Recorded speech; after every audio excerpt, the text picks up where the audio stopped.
મને અંગ્રેજીમાં સન કહે છે. હું મારાથી તો તમે બધા પરિચિત જ હશો ને, કારણ કે તમારા બધાની કાર્યની શરૂઆત જ સૂર્યોદયથી થાય છે. હું એક સન્માનિત તારો છું. હું પૃથ્વી કરતાં 13 લાખ ગણો મોટો છું. જો તમારે મારું ચક્કર લગાવવું હોય તો 1000 કિમી વેગથી ચાલતા વિમાનમાં બેસો તો પણ 107 વર્ષ નીકળી જાય એટલો મોટો છું. મારી ગુરુત્વાકર્ષણ શક્તિ પૃથ્વી કરતાં 28 ગણો વધારે છે. તેથી જો કોઈ પણ પદાર્થનું વજન પૃથ્વી પર 1 કિગ્રા હોય તો મારા પર આવીને તેનું વજન 28 કિગ્રા થઈ જાય છે. આ મારી ગુરુત્વાકર્ષણ શક્તિને લીધે જ બધા જ ગ્રહો પોતાના માર્ગમાં ફરેલા છે અને મારી આસપાસ ફરે છે, મારી પ્રદક્ષિણા કરે છે. હું બુધ છું. મને અંગ્રેજીમાં મેર્ક્યુરી કહે છે.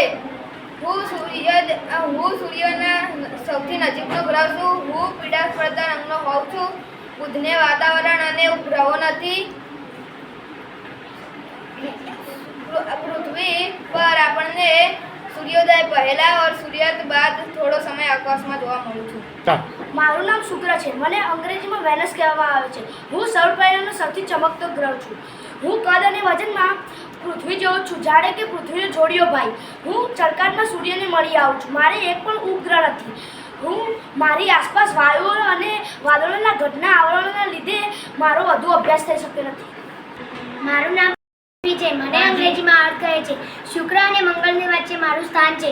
હું પોતાની ધરી પર 24 કલાકમાં એક કાંટો પૂરો કરું છું, જ્યારે સૂર્ય 365 દિવસમાં એક કાંટો પૂરો કરે છે. મારા ઉપર ઋતુઓ, રાત, દિવસ જેવી ઘટનાઓ મારા ઉપર જ બને છે. મારો એક ઉપગ્રહ ચંદ્ર છે. મને અંગ્રેજીમાં મૂન કહે છે. હું પૃથ્વીનો એકમાત્ર ઉપગ્રહ છું અને પૃથ્વીની ફરતે કાંટો પૂરો કરતાં આશરે મારી ધરી પર કાંટો પૂરો કરતાં 27 દિવસ લાગે છે. મારા પર પાણી અને વાતાવરણ ન હોવાથી જીવન નથી. હું પરપ્રકાશિત છું. મને સૂર્ય પ્રકાશિત કરે છે. મારી સપાટી પર ઉલ્કાપાત થતા હોવાથી ખૂબ મોટા ખાડાઓ પડી ગયા છે. મારા ઉપર મૂળ જળ કેવળ છે. મારું નામ મંગળ. મને ઇંગ્લિશમાં માર્સ કહેવામાં આવે છે. મારા પર વાતાવરણ ઓછું છે. મારા પર પૃથ્વી કરતાં વધુ ગરમી અને ઠંડી પડે છે. મારા 2 ઉપગ્રહો છે. વૈજ્ઞાનિકો મારા પર જીવન સૃષ્ટિ વિકસાવવા માટે પ્રયત્ન કરી રહ્યા છે. નામ ગુરુ છે. મને અંગ્રેજીમાં જુપિટર કહેવાય. હું આછો પીળાશ પર તો સફેદ ગ્રહ છું. મારે 79 ઉપગ્રહો છે, જેમાં વૈજ્ઞાનિકો મનમહેનતે જોવા મળે છે. આ ભીમકાય ગ્રહને દૂરબીનથી જોતા ટપકાળી સપાટી મનોહર લાગે છે. મારું નામ શનિ છે. મને અંગ્રેજીમાં સેટર્ન કહેવામાં આવે છે. હું ગુરુ અને યુરેનસની વચ્ચે આવેલો ગ્રહ છું. હું ગુરુ પછીનો મોટો ગ્રહ છું.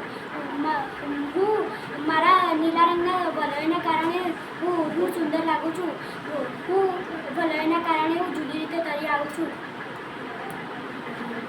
હું સૂર્યથી દૂર હોવાના કારણે મારી સપાટીનું તાપમાન ઓછું હોય છે. મારું નામ યુરેનસ છે. મને અંગ્રેજીમાં પણ યુરેનસ કહેવામાં આવે છે. પૃથ્વીથી એટલો દૂર કે સામાન્ય દૃષ્ટિથી પણ દેખાતો નથી અને સૂર્યના કિરણો તો આછી ચાંદની જેવા લાગે. વિલિયમ હસન નામના આલોકશાસ્ત્રીએ આ ગ્રહ 1781માં શોધ કાઢ્યો હતો. આ પ્રયોગ ખૂબ જ ઠંડો છે. મારું નામ નેપચ્યુન છે. મને અંગ્રેજીમાં પણ નેપચ્યુન કહે છે. મારો રંગ લીલા રંગનો છે. મારા વાતાવરણમાં એક મિથેન નામનું ઝેરી વાયુ છે. હું ગ્રહ પૃથ્વી જેવો છું. ઋતુ પરિવર્તન થતું જોવા મળે છે.